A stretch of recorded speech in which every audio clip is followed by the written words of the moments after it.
Selamat. Saya lagi santuy sambil ngemilin kadal. Jadi merinding nih, merinding disco ketika dengar kabar berita Roy Suryo naik kursi roda. Habis kelar ditanya-tanya polisi. Kalau tertawa di atas penderitaan orang lain itu tidak dibenarkan. Tapi buat kali ini, boleh kali ya tertawa sepuasnya atas apa yang menimpa si Roy Suryo ini. Roy dan Roy. Menyebut namanya bukan teringat pada Surya, tapi malah teringat Panci. Dah, jangan diomongin jelek kali ya. Tapi namanya bukannya udah jelek bukan? Roy Suryo sering banget nge-tweet di akun pribadinya. Mungkin dengan maksud lucu-lucuan. Tapi berakhir pada keblunderan. Begitulah orang yang suka bicara tapi di luar daripada kapasitasnya. Roy ini memang suka banget bikin hal-hal yang membagongkan. Kalau dalam dunia fashion, dia berani tabrak-tabrakin warna. Kayak gini ya. Dia Menteri Pemuda dan Olahraga pada saat itu. Berita hebohnya malah tentang Panci. Yang sekarang dia ngaku sebagai pakar telematika, tapi malah kena jerat undang-undang ITE. Serem banget gak sih kelakuannya? Udah paling bener, Roy Suryo itu kalau ditanya soal video artis-artis, terutama kalau ada video skandal lah yang berbau-berbau porno gitu. Karena sering tuh ya, dia dimintain pendapatnya soal hal-hal yang begitu. Udahlah Bapak Roy Suryo yang merasa paling dan paling. Gak usah usak-usik profesi-profesi yang lainnya. Cukup sebagai orang yang kasih pendapat aja untuk para artis. Kan emang awal mulai begitu. Soalnya mohon maaf nih ya, jadi menteri juga mungkin minim prestasi. Jadi pakar telematika mungkin juga minim prestasi. Bahkan jadi politisi pun mungkin malah minim prestasi. Saran aja nih Pak ya, hidup tuh jangan kayak dari Panci, digoreng atau ngegoreng-goreng mulu. Tapi Panci kan buat merebus ya.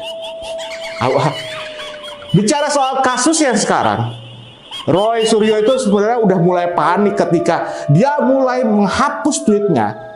Dia juga udah sedikit banyak mengira bahwa kalau tweetnya itu bisa berujung pada penjara gitu. Nah, mulailah dia mencoba memainkan drama playing victim.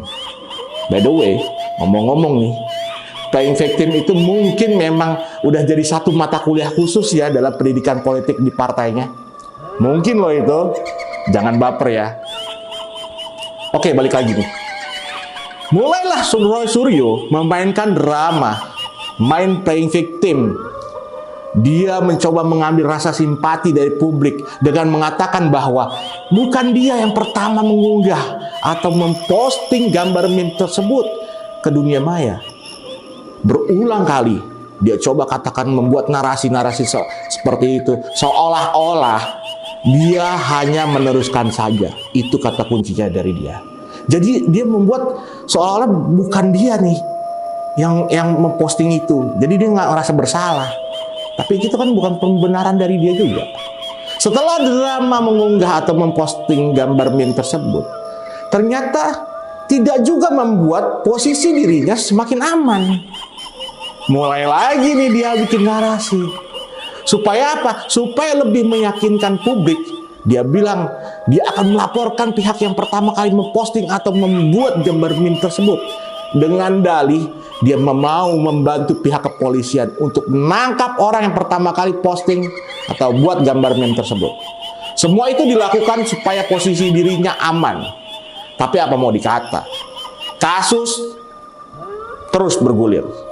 Akhirnya terus dalam proses. Hingga akhirnya Roy Suryo semakin panik. Mungkin ya, dia mulai gelisah, geli-geli basah, nggak tenang gitu ya. Takut dengan bayangan jeruji besi, jeruji penjara, takut kedinginan dia. Mungkin juga dia takut nggak bisa komentarin artis-artis lagi yang ada dalam skandal-skandal video itu. Berikutnya, Roy Suryo pun di dalam sebuah catatan berita online diketahui meminta perlindungan LPSK. Tapi walaupun minta bantuan perlindungan dari LPSK, akhirnya tetap saja Roy Suryo jadi tersangka. Ya, jadi tersangka. Yang mengerikan adalah Roy Suryo keluar dari kantor polisi dengan kursi roda setelah dia hadir dalam pemeriksaan sekitar 12 jam. Untung cuma 12 jam. Kalau diperiksa sekitar 24 jam, bisa-bisa keluar gak pakai kursi roda lagi, tapi pakai kurung batang.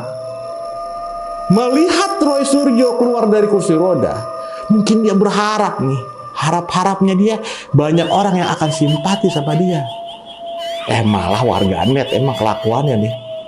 Warganet sorak-sorai. Kalau saya pribadi sih bukan saya nggak simpati lihatnya, tapi kalau boleh jujur malah jadi ketawa. Kenapa ketawa? Karena ini habis jatuh ketimpa panci ibaratnya. Beginilah nih seramnya politik. Beberapa orang harus tampil dengan seolah-olah kebal hukum, seolah-olah bersih, seolah-olah berada dan bersama pihak yang paling benar. Tapi ya sudahlah ya. Roy Suryo sudah mendapati apa yang dia tanam selama ini. Banyak-banyak Pak berdoa sama Tuhan. Minta perlindungan sama Tuhan Pak. Jangan cuma minta perlindungan ke LPSK. Tenang Pak, jangan dibawa stres.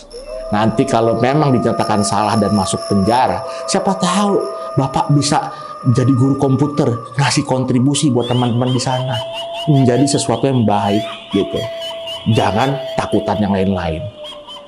Oke lah, kita tahu bahwa semua bisa melakukan manuver apa aja, dan itu biasa dalam perpolitikan. Di Indonesia, horornya politik tuh ya kayak gini.